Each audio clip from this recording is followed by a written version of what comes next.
Hello there. I just want to speak on my utter admiration for Matteo Salvini, who I think is the #1 leader in the world. I dream of having a leader of that quality. And he's not everyone's cup of tea. I know that. The EU don't like him very much, that's for sure. And now it looks like the banks are not going to like him very much.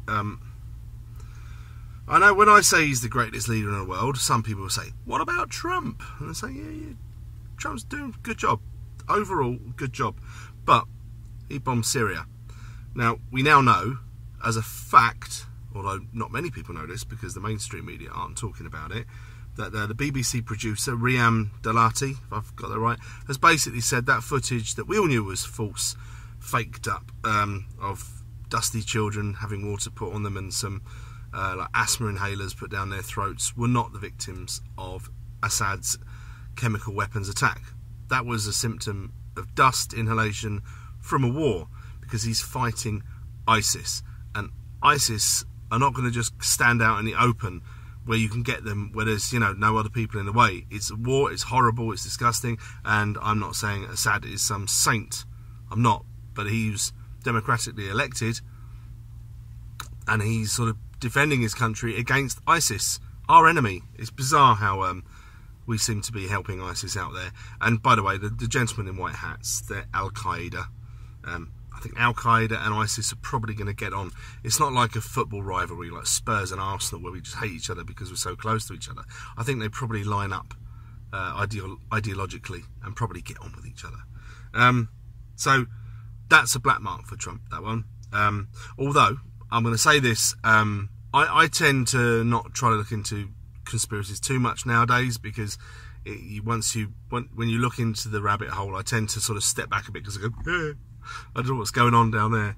But there's a gentleman I spoke to, really nice guy, really knew his stuff, on the yellow vest much, so I can't remember your name. I never remember people's names, I'm terrible. And he was saying that actually that was planned, that attack, from before, and the real target which was hit was in Iran, which was like either a not chemical weapons, they were dealing with the uranium that the Clintons sold, something like that. I don't know. That could be interesting to hear what people say about that, because I do love it when people really go deep on the comments. I just tend to hold the position of, I don't know if I don't know. But the BBC one, that's a false flag, because we now know it was. Anyway, he's also taken on the mafia. So, the Casa Monica family home, there's footage of him taking it down. I think he took about one tile off. It's a bit embarrassing, but basically took that down. But the rest of his stance is just brilliant. You know, he says, we will take them on, we will chase them from street to street, from shop to shop, to eradicate the mafia, get rid of organised crime.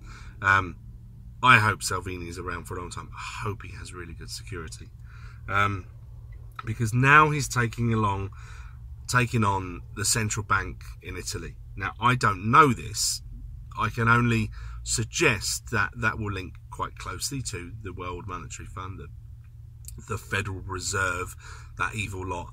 And, you know, eventually, these Rothschilds types, the JP Morgans, the Rockefellers, the guys that own the money, and these families have owned the money since forever.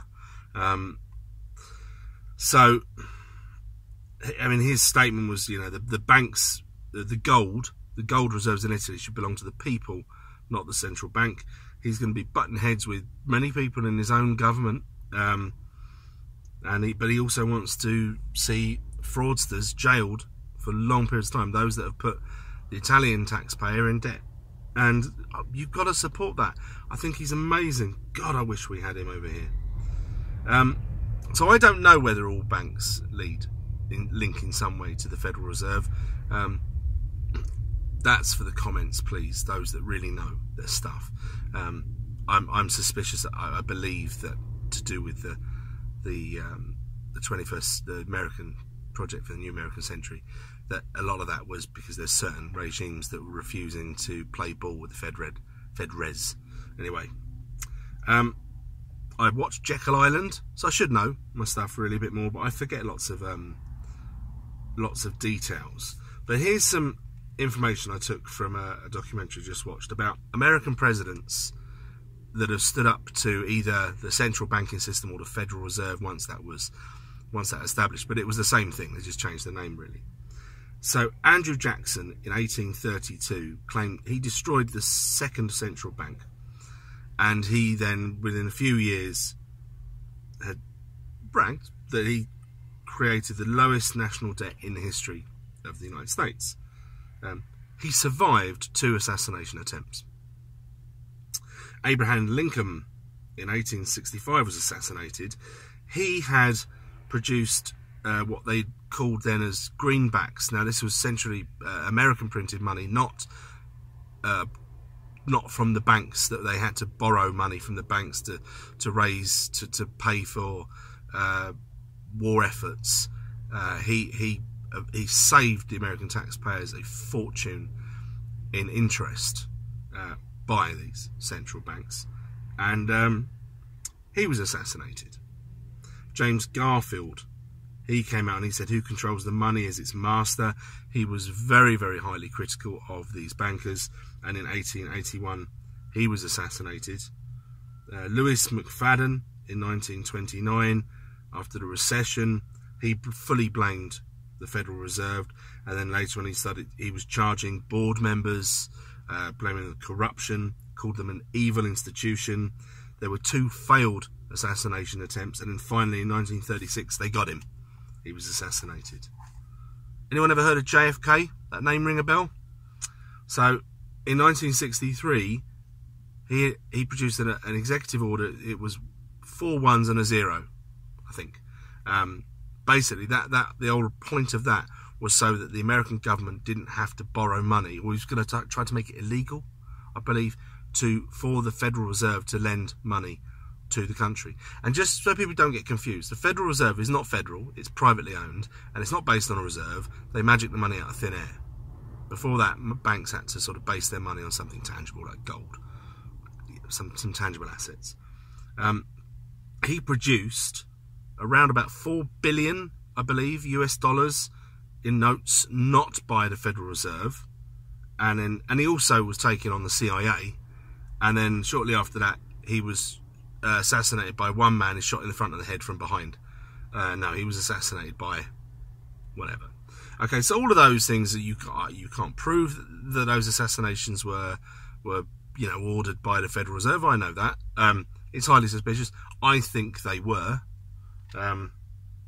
So basically, just don't mess with the Fed. And I'm just saying to Salvini, I really hope you've got some wickedly good security, because I'm very worried about you, mate. I think you're an amazing leader. Like I said, I wish we had someone as good as you over here. Although, Theresa May is pretty awesome. God. Anyway, he may be the biggest part in bringing down the EU, not Brexit. I hope so, anyway. I think he would deserve the credit. This one's over. Let me know what you think. Don't be afraid to go deep. And if on the conspiracy stuff, I quite enjoy it. I'm not necessarily saying I believe it all, but see you soon. Bye.